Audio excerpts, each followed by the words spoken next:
1,000 Words podcast. Join us as we discuss the antics of pro athletes, sports politics, and everything in between. No sport nor athlete is off limits. Now, get you a pitcher of wine and enjoy the show. Here are your hosts, Lene and Linnell Fletcher, aka the Fletcher Twins. Hey guys, welcome back to A Picture is Worth 1,000 Words podcast. This your girl Nelly Nell. And this your girl Nate. What it do, boo? We have a lot to talk about on this episode, so let's just get started. What are you sipping on? Moscato, of course. Told you I got that big bottle last week or the week before. Yeah. I'm still sipping. I'm still drinking water. I won't be drinking it until maybe this weekend. And you know my groceries don't come to the 11th. So oh yeah. Mm-hmm. Yeah, so but I can actually buy it on the 10th. So Thursday after work, I'll be going to the liquor store. Anyway, weekend plans. I actually have plans this weekend, and I'm gonna be so. You know how you be so excited to make the plans, but when the plans come, you be mad. You don't want to do it. Mm-hmm. I believe this is going to happen to me because I've been talking to the girls all today, making Saturday and Sunday plans. So Saturday we doing a cute girls dinner. Me, Alex, and one of her friends, Jenny.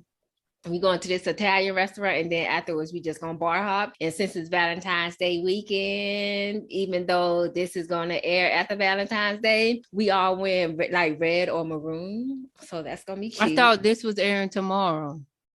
Oh, why did I think today was Saturday? I thought today, remember we used to record on Saturdays and then publish Wednesday? Okay, my bad. So Valentine's Day is not gonna be done past by the time we drop this. So yeah, we either wearing red or maroon. I got this maroon dress that I never wore before, so I'm gonna wear that one.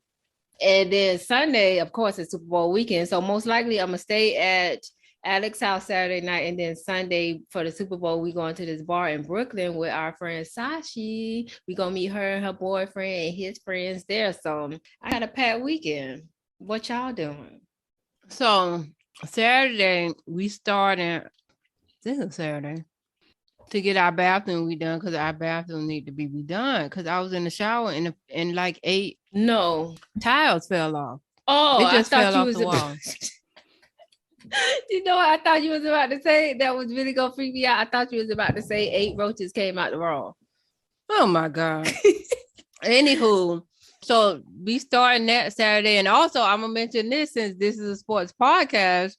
So Janae happens to be in the class with former football player Dante Culpepper's son. Woo-hoo. Minnesota Vikings, right? Yeah, he played most of his time at Minnesota Vikings quarterback. So this weekend she got invited to his son's birthday party. So we're doing that Saturday. And then Sunday we're going to Joe's sister's house for a Super Bowl party. And I bought this shirt, and it's a play on words and it's the Rams color, and I think it say just ram it or something like that, and it's their colors, so it's funny. I can't who house, Curly or Gerda's? Gerda. Okay. She got the pool. All right, that should be fun. But yeah, I'm excited. Hopefully I get energized because an hour before the event, I'm like, I don't even want to get ready. But we'll see.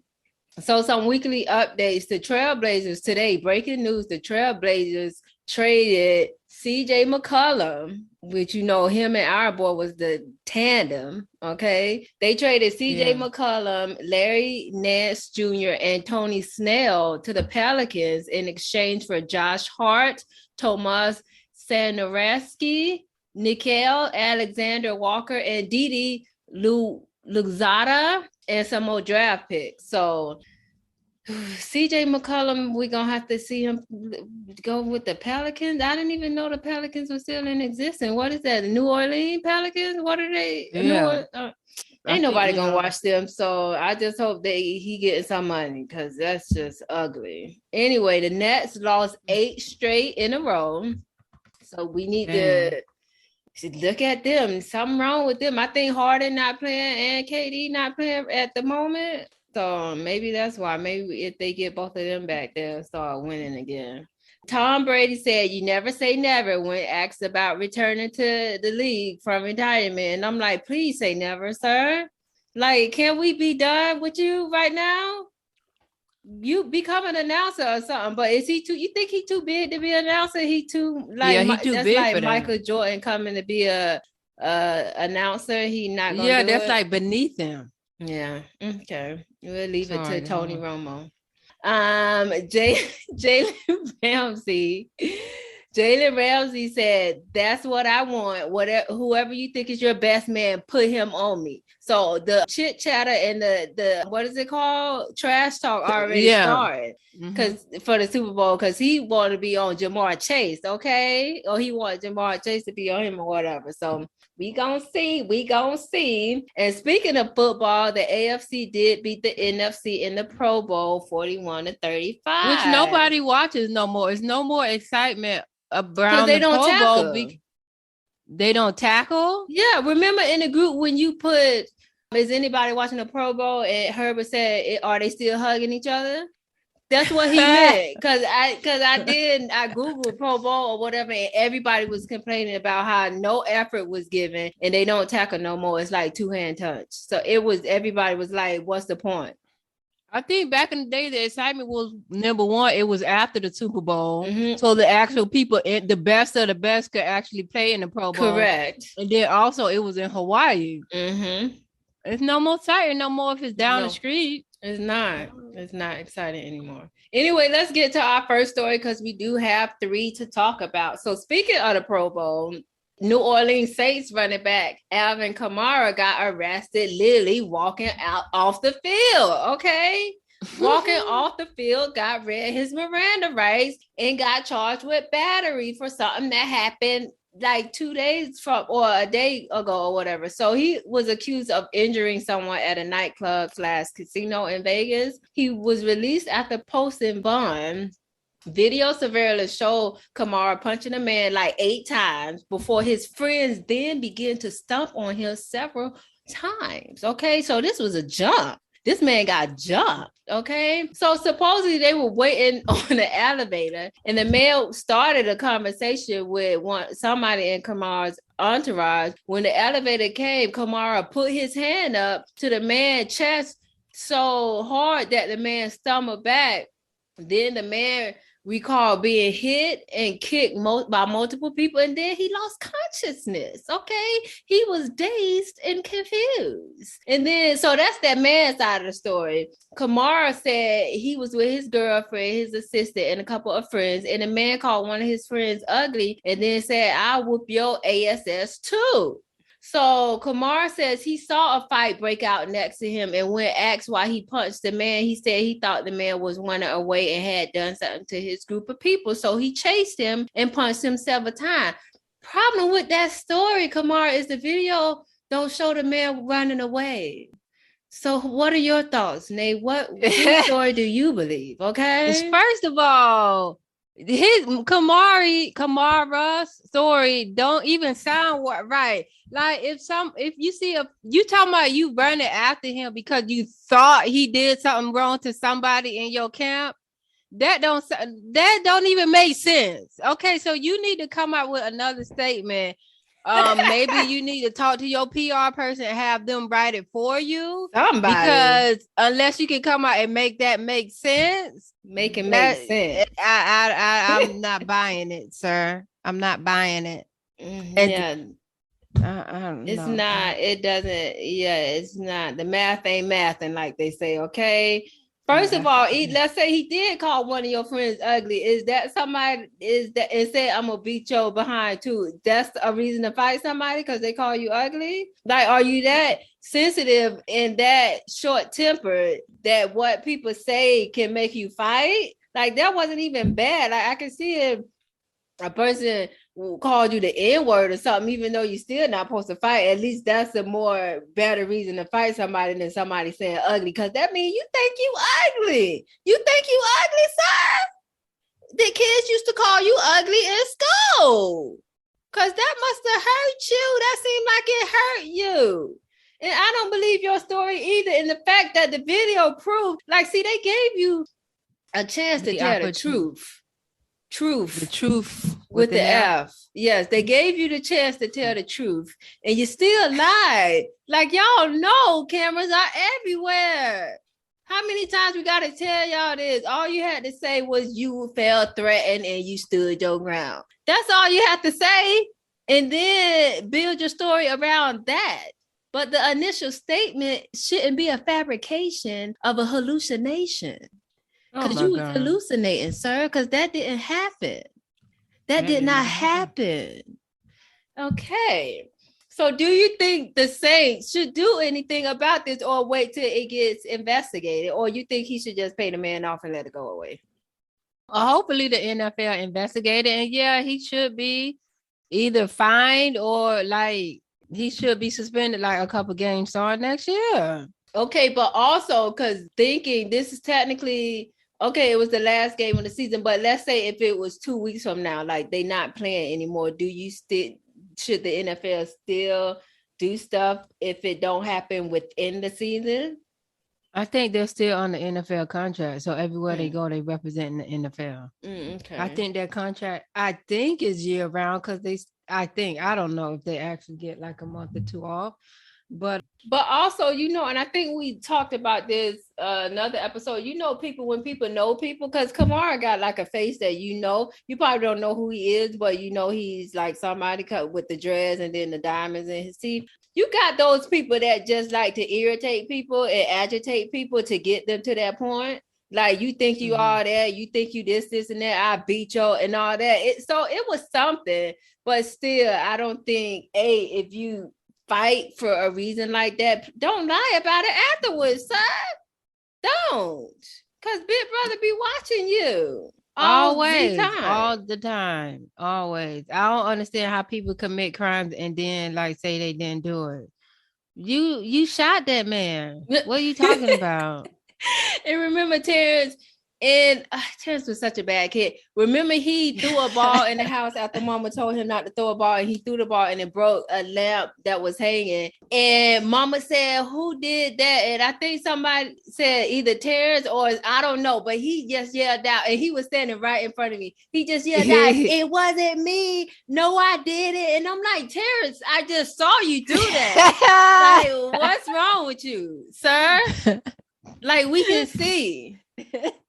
These people be wild and not here. But anyway, we will keep you guys posted on that story to see what happens. Okay.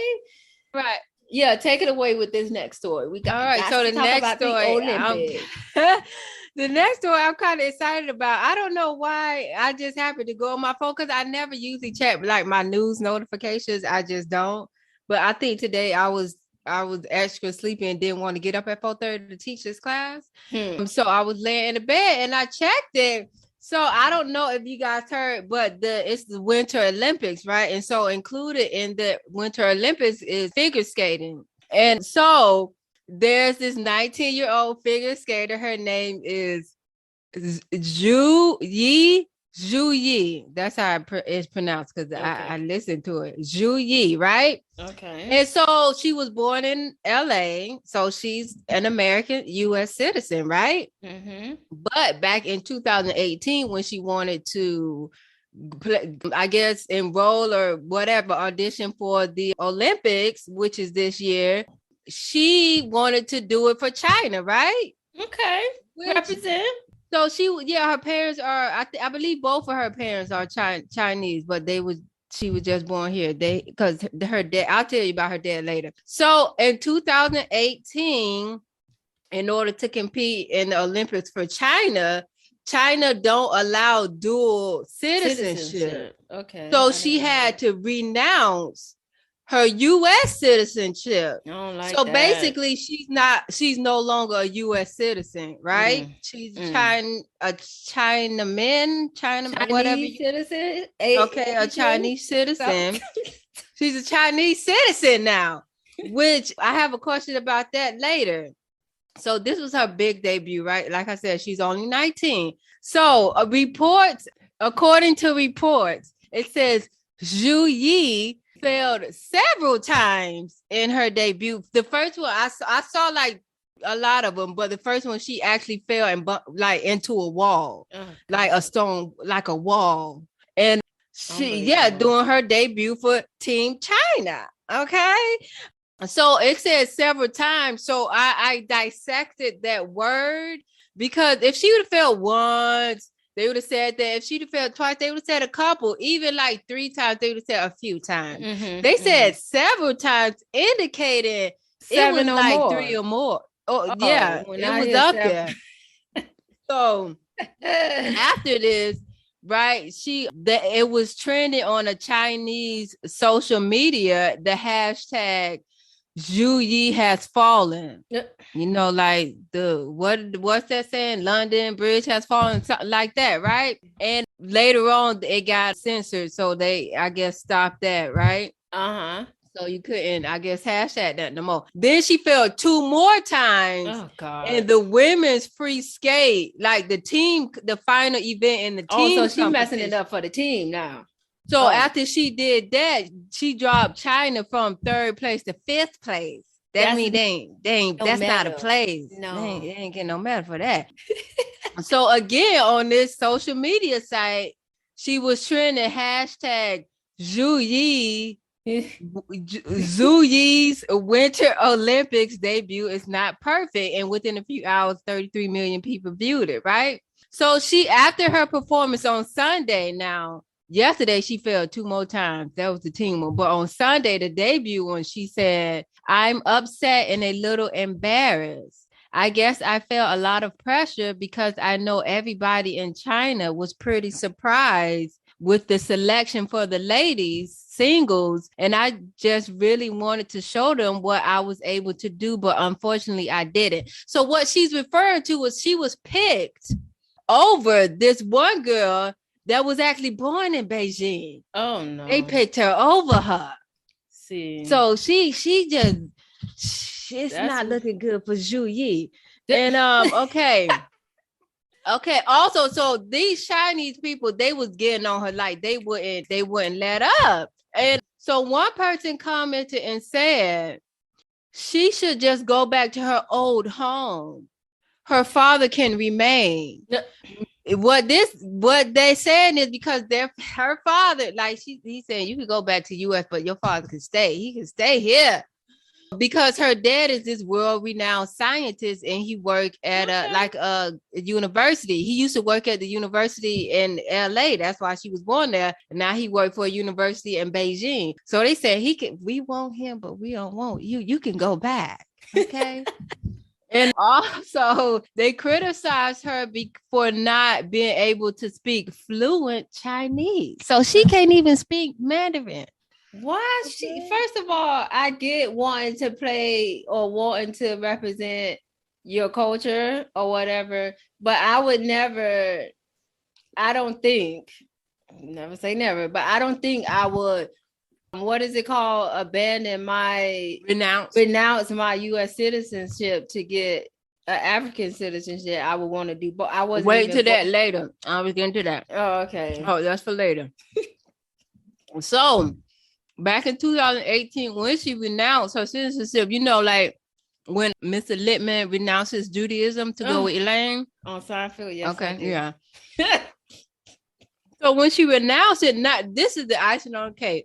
I want to end with this.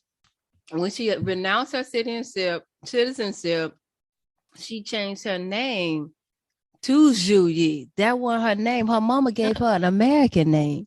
Do you want to know what that name was? What is it? Sarah? Pam? Her name was Beverly Zhu. And she just dropped the Beverly and just kept Zhu and added the Yi. So Zhu she Yi. just said after US and all y'all stand for. That's what she said. And I don't even know why. Because it's not like she was born there and then came to stay here. Nigga, you was born here. You a nigga now. Oh my God. So I hope she stay over there then. I really hope she stay over there. Since you just dogs poop on the US and everything we stand for, you stay over there. I can't believe she renounced her. I couldn't do it. I either need dual or just the one I was born with. Yeah, that's what my question was going to be. Okay, so Beverly, because I'm gonna call you what your mama named you. So my question to you is, Would you ever renounce your birth country to compete for your native country? And I was going to give the example of Africa. Okay. Like, say you were this like world-renowned greatest track star or something. And in Africa, they say China went through all these steps going across the world to get like these people to represent them that were really Chinese. So what if Africa wanted you to run for them because you are African American? I would. First of all, she need to learn how to negotiate. And if they're recruiting me, that's because they want me for a specific reason. And I would negotiate. I need dual citizenship. If that's your rule. So they gonna change their whole government and you don't want me for you. Or you don't want me. I'm not. You know how many, you can say whatever you want about this country. Of course, it's not perfect, but I'm not going to renounce my U.S. citizenship to go compete for somebody else. Because what am I doing? Am I going to then come back to the U.S. and not have all the freedoms and stuff that citizenships have here? Yeah, she would have to go through the whole process like she's an immigrant. And then most U.S. citizen born people don't even know and can't even pass a U.S. citizenship test. Most people don't. All them, you know how much stuff people got to go through and how much studying. Most of us don't know that stuff. No, I would use my negotiation skills and say either you gonna let me compete as a U.S. citizen but representing y'all, or you gonna give me dual citizenship. Because some countries do allow you to have dual citizenship. So she was just a fool because she didn't know how to negotiate, and now she got to stay over there in China where all them hate her because she didn't win them a medal. Correct. So I don't feel sorry for her. She'll grow up. And she left off the ice crying, like she was visibly crying, and they got pictures and everything of her, like she was just out of it. She should be, and she need to grow up and learn how to negotiate a contract.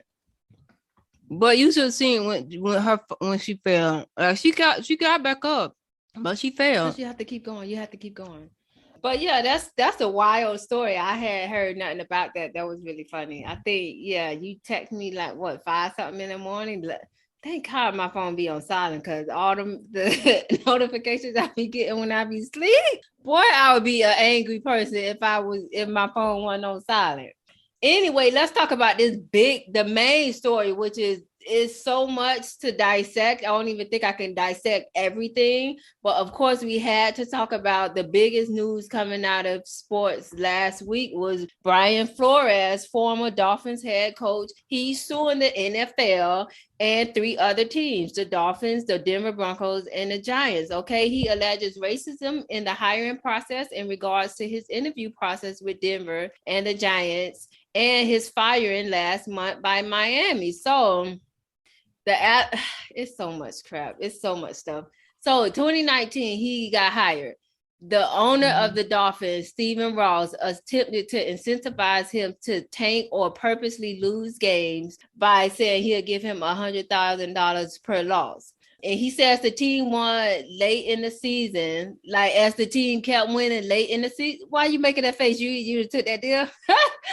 As the team kept winning late in the season, the GM told Brian Flores that the owner was mad at the on-field success because he was compromising their draft position. You know, the sorrier the team, the better your draft picks, right? So Ross already fed up, okay?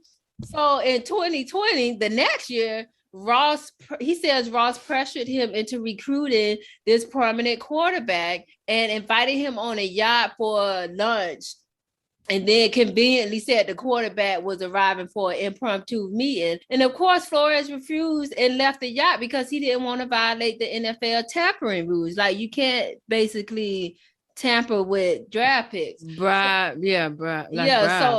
Afterwards, he said he was treated with disdain and held out as someone who was non-compliant and difficult to work with. And he was fired on January 10th of this year, despite the Dolphins having back-to-back winning seasons since 2003, right?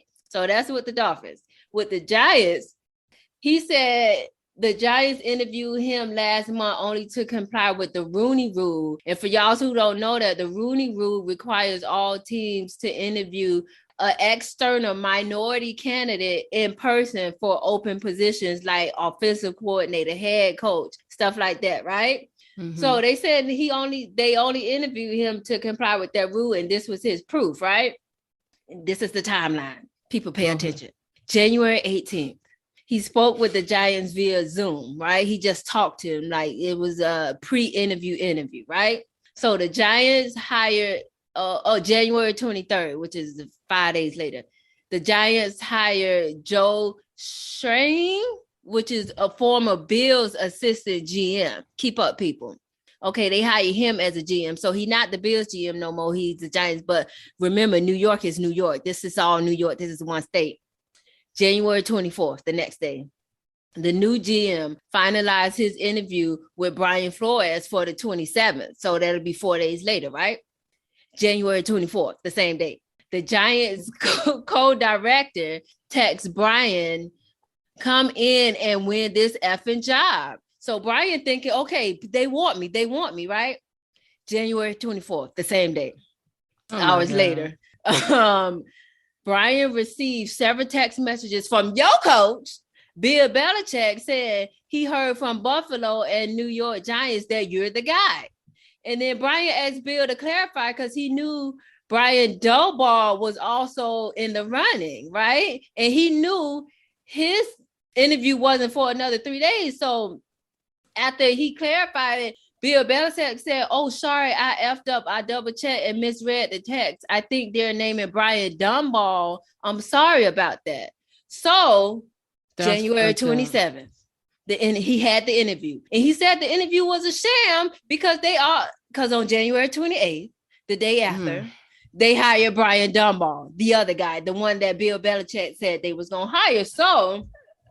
yeah, so basically they just did it for formality. For formality and to comply with the Rooney Rule, right? So that's with the Giants. So with Denver Broncos, why he's suing Denver is he said a similar situation happened in their interview process in 2019. He said Denver, then GM John Elway, we all know who John, and others arrived an hour late and hung over and said they had allegedly been drinking heavily the night before. So that's basically saying they didn't care about the interview. They arrived drunk because they knew they weren't gonna hire him anyway. They was just there just to be there.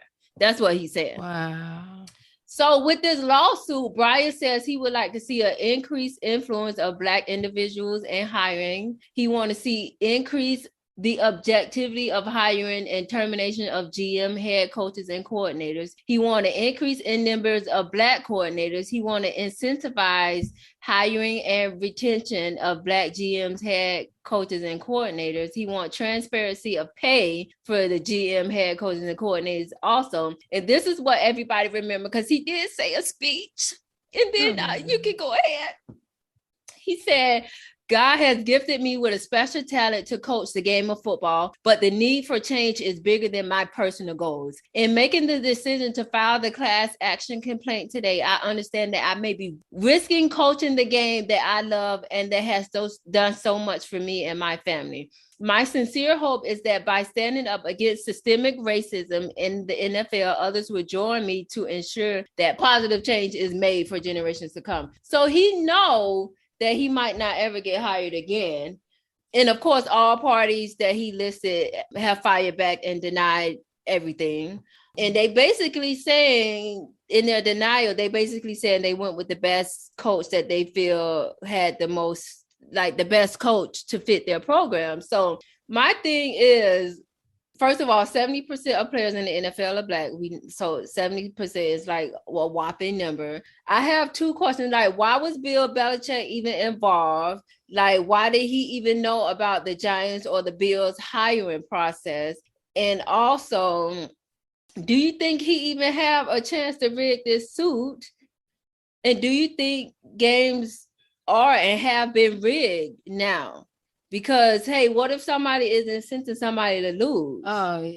But that's the thing. I say that, starting with that one, I say that all the time about NBA because people always, well, Joe, he always be like, man, this game rigged or whatever. And I always ask him how, like, because I was thinking of it like it would have to be such a big conspiracy to rig a game because not only would you have to let every player know, like, okay, we're gonna throw this game. And I don't even think a lot of players will be down for that. So I'm like, how is this game rigged? Then he told me that something about what, like, for instance, say the mob wants a certain basketball team to win, right?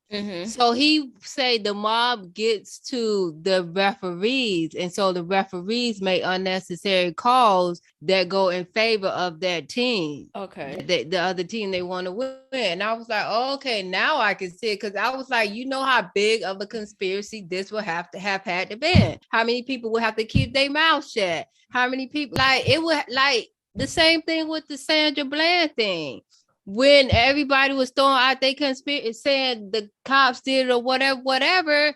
And I'm like, do you know how big that thing, how deep that would have to have gone for that to be true? And I'm not saying it's not, but I'm just saying a lot of people would have had to be involved. Yeah. And it would have to been quick and swift because they didn't plan on her. Like, it's not like they wake up and say, okay, we're going to pick up such and such today. Yeah. But yeah, with the NFL, I guess what you get to the coaches, and the coaches do plays they know they can't. Somebody would have to sit down and explain that to me. But also with the first one that he accusing of racism, the first team, I guess the Dolphins it was. Like, how can you prove that? That's what I was going to talk about that too. But go ahead, make your point. I was going to talk about that. Like, cause like for instance, like if you going for a job interview and you think they didn't hire you because you black or because of whatever, they discriminated against you, that's so hard to prove. It like I just don't know how he will prove that. That's what I was gonna say. In the two major points in his lawsuit is racism and also the fact that he got fired. I think first of all, it doesn't matter. Like, a person can say they not racist till they blue in the face. Words doesn't matter. It's action. So look at the league. It's one black coach, Mike Tomlin. What's up? One black coach and everybody else white. So just by the looks, even okay, you can say you not, but the optics are bad. Okay, you can say you not, but the optics is not in your favor. However, yes, you cannot prove somebody is racist unless you literally get them on a recorder saying, I don't like black people, whatever. But the one thing that I do think he has a chance at winning in the lawsuit is the fact that he got fired. How you gonna fire somebody? Because if the point that somebody that's winning, if the point is winning, and I turned your club around, why did you fire me again? Because it was bad collaboration or something like that? No, you fired me because I didn't want to do what you wanted me to do. I'm the coach. I'm not about to have a losing season just because you want a draft pick. So I think he has a valid reason, and that can be proven. But yeah, you can't prove somebody is racist unless you actually record them saying such, even though if we can see with our own eyes that the NFL is run by white old men. Like, we can see it. Okay, do you think others would join in on him, like other black coaches who like were fired? Because they put these people in these hard to manage sucky teams that's not going to win anyway. I think, first of all, this whole thing, I'm gonna be like Nino Brown on this. This whole thing is bigger than them. Okay, so I think in order for there to be an actual change, like something like some stuff he said he want like more minority coaches or whatever. I think since you said we 70% of the NFL, we would literally have to stop playing. Correct. We would have to take the money actually out of their pocket. And that's not going to happen because a lot of people are individualists and I don't want to say selfish, but lack of a better term, selfish, and think they have to feed their family. So if that's this true. Is so I family, can't fault them.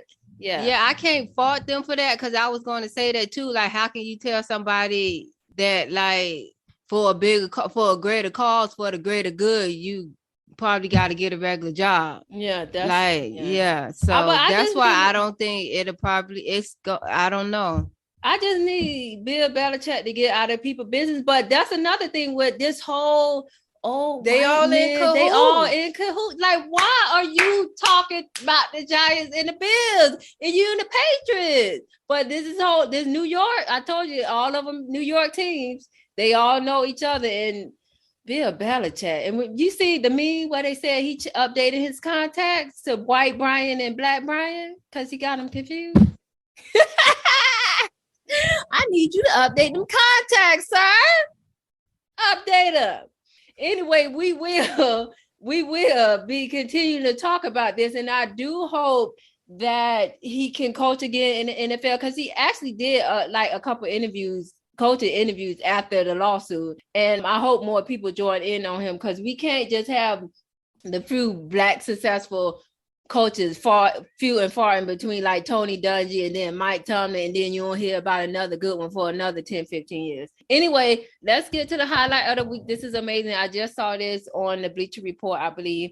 The highlight is Anthony Harris. He's Philadelphia Eagles safety, and he surprised an 11-year-old fan, Audrey Soapy, by taking her to a daddy-daughter dance. Audrey lost her father and grandfather in the past year, and her mother reached out to Anthony Harris. Okay, so it's a lot of pictures on social media. It's very pretty. And Harris said he was just trying to be human, just showing some sympathy for a family and try to show some support there. So kudos to Anthony Harris. That was amazing for him to do. And that is our highlight of the week. And that's cool. I like it. Yeah, that's really cool. So yeah, we will be posting pictures of that on Thursday for our highlight of the week. We hope you guys have an amazing Valentine's Day weekend, and we will talk to you guys later. Bye-bye.